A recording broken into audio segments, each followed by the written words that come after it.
are joined by the ACLJ Senior Advisor for National Security and Foreign Policy, the former Acting Director of National Intelligence, Rick Grenell. Rick, you've seen all of the reports, and you've also seen now how the media, because you also come out of the communications world, and we're seeing the New York Times, MSNBC, and CNN all claiming this is just too complicated for them, and it just seems like gobbledygook, and it's not that important, and it's just leading into more conspiracy theories. But we know that Hillary Clinton's outside general counsel has been indicted for lying to the FBI, and now we know the CIA. So they took this information to both the FBI and CIA saying, that Donald Trump had all these pings with Russian servers and that he was using a rare Russian-made cell phone, which I would imagine when the Clinton campaign attorneys went to the CIA with that data, Rick, they would say, I think we could figure that out pretty quickly. Yeah, look, there's been so much misinformation from the very beginning. It's very concerning as to what is happening in Washington. One thing that is for sure is that we've got to stop expecting the media in D.C. to ever report on this fairly. They're never going to. I mean, so the joke is on us if we keep, screaming about it and talking about it. I'm all for pointing out their hypocrisy, but at the end of the day, we should not expect them to ever change. They don't want to tear down their precious ruling party. They are for the Democrats, and we just need to wise up and realize that. What does that mean for us? That means we've got to have other outlets that we can go to.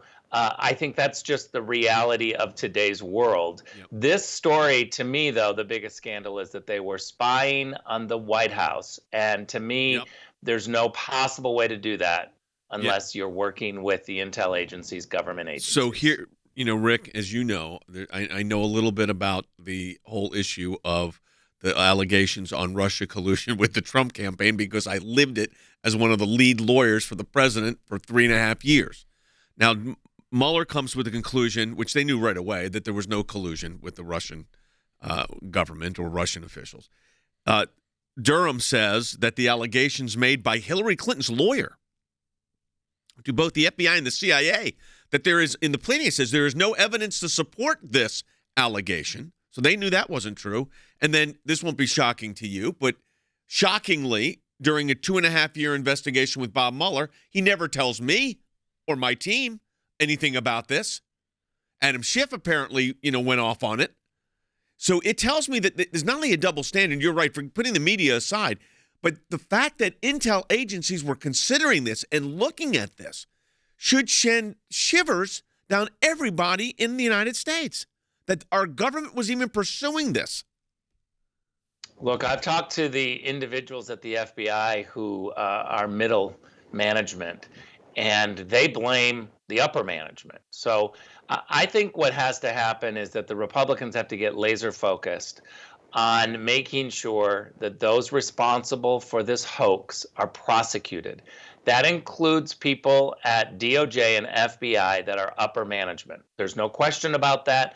We need to go after them and we need to prosecute them no matter how long it takes so that we can send the message that it never happens again. I also believe that what's unraveling now is that with DOJ and FBI, the upper management of the CIA and the NSA clearly knew that individuals, whether they were inside or outside of government, were spying on the White House and the President of the United States and his team. That's unacceptable. I don't care if you think that these allegations of Russian collusion were true, and so you're going to say, well, we had to see. No, that is illegal. It is immoral.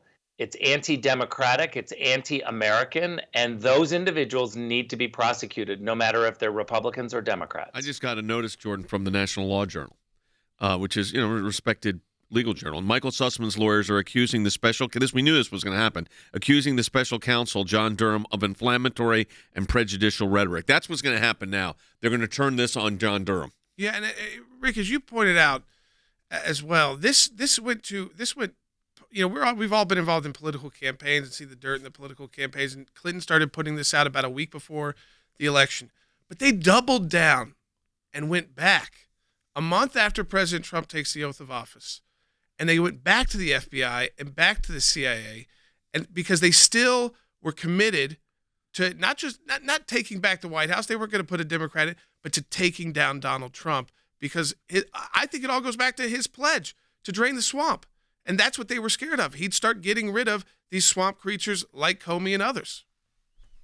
Well, there's no question that Donald Trump, the outsider, threatened all of those insiders. And look no further than, excuse me, the Democratic primary, right? There were a whole bunch of choices in that Democratic primary to go with people that were not Washington creatures.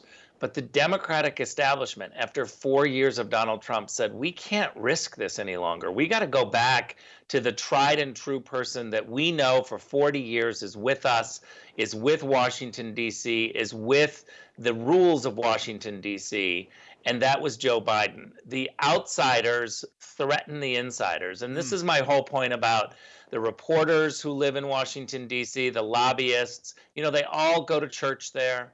They all have their kids go to the same school. Their social life is there. They root for the same sports teams. It's all Washington, D.C.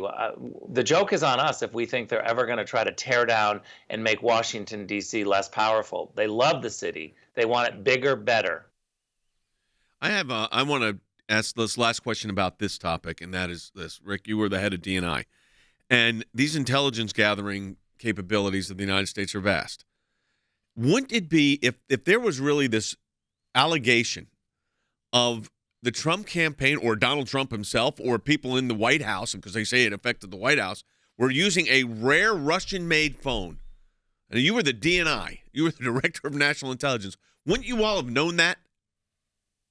First of all, I would have known it through leaks. It would have leaked before it came up to the DNI. Believe you me, every single piece of raw intelligence that somehow was anti-Republican gets leaked. This is a crisis for Washington, D.C. We've got an intelligence community that needs to police themselves. When you're sitting at someone, sitting with your colleague, and you find out that they're leaking, you need to out them.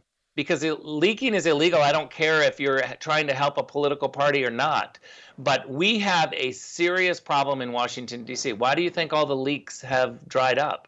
They're not leaking against Joe Biden. Why don't we see a transcript of the Biden, the U.S.-Ukraine call between the heads of state? Right. Why isn't there transcripts leaking left and right from Biden's phony calls or Kamala Harris's failed calls? It's not happening. You know, you're right. We have a problem with partisanship. Because we had those leaks during President Trump's tenure of the actual phone calls that would get leaked immediately. Full transcripts. Yeah, with full transcripts like within a day. Now, let's talk about Russia and Ukraine for a moment, Jordan. Yeah, I mean, so Rick, kind of competing news reports. On the one hand, the U.S. moved the embassy to the western Ukraine, has told people to leave.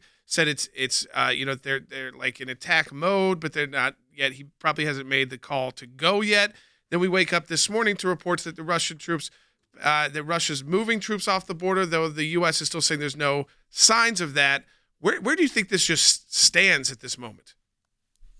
Well, I wish that Avril Haines, the intelligence, the DNI, would come out, the head of intelligence, and just make clear so that we don't have to just trust what the White House is saying, because what the White House is saying, what Jake Sullivan is saying, it's not what the Ukrainians are saying. And, you know, certainly I think we can't talk about this subject without referring to the incredible, groundbreaking moment of Afghanistan and the credibility that was ruined by the United States. I think that this is a pendulum swing. They inside the White House, they said, we can't have another situation like Afghanistan. Let's overreact and let's try to, remove Americans from the embassy really early and tell everybody to get out. And what they've done is they've caused panic, and they've certainly have ruined a relationship. Our relationship with Ukraine right now is at the worst, one of the worst in history. It's really terrible, and it's flatly because Joe Biden's overreaction to Afghanistan. Let me really quick, we got less than a minute, Rick. Your sense, they're talking about, the White House has come out saying it could happen today, it could happen tomorrow. What do you sense is actually, do you think Putin is ready to make this move? Well, first of all, the Russians are always a problem. So you can't ever look the other way and Right. pretend like, Russia isn't rising. They're always on the offense. But to me, what it looks like is that Russia had a goal of making sure that NATO was not united and that they got the message of no more NATO members. And I think the Russians have won that argument. That certainly has been front and center. Yeah, I mean, you think about this, Rick, I always appreciate it, is that they could keep these troops on the border for months just to make the world have to bow at Russia. Oh, please don't do this, please don't do that. I mean, you can see how this could just continue on. And again, it destroys the economy, it destroys Ukraine and the relationship there, and of course, and it divides NATO, as Rick was talking about.